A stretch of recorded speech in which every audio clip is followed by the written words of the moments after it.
రైతునే అని ఒక పద్యంలో ఏదైతే మహాభారతంలో వాటిట్లో ఉండేటటువంటి అంటే పాలకుడు అనేటటువంటి వాడు రాజ్యాధికారం అనే చేతిలో పెట్టుకున్న తర్వాత ధిక్కారాన్ని సహించడానికి అల్లు అర్జున్ ధిక్కారమే ఇప్పుడు కాంగ్రెస్ పార్టీలో ఉన్నటువంటి అనేక మందికి సహించట్లేదు. దానికి సాక్ష్యం పదే పదే కనీసం 15-20 మంది వెంటపడి మాట్లాడుతున్నట్టు. అదంతా ఒక ఎత్తు అయితే సీతక్క మాట్లాడింది మాత్రం ఏదైతే పుష్ప సినిమా థీమ్కి సంబంధించి మంచి మాట చెప్పుకొచ్చింది.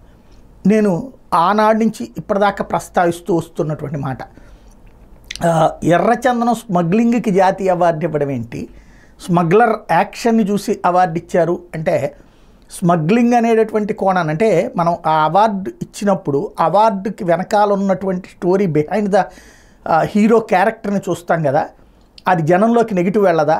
అట్లాగే కనీసం రెండో పాత్రలో రెండో సినిమాలోనన్నా ఇది తప్పు అనేది చూపించండి. ఫైనల్గా ఇలాంటి తప్పుడు పనులు అనేటటువంటిది వెళ్ళాలి, కానీ ఇదంతా హీరోయిజం కింద ప్రొజెక్ట్ చేయడం కరెక్ట్ కాదని అదే మొక్క ఇప్పుడు సీతక్క నోటి వెంట వచ్చింది.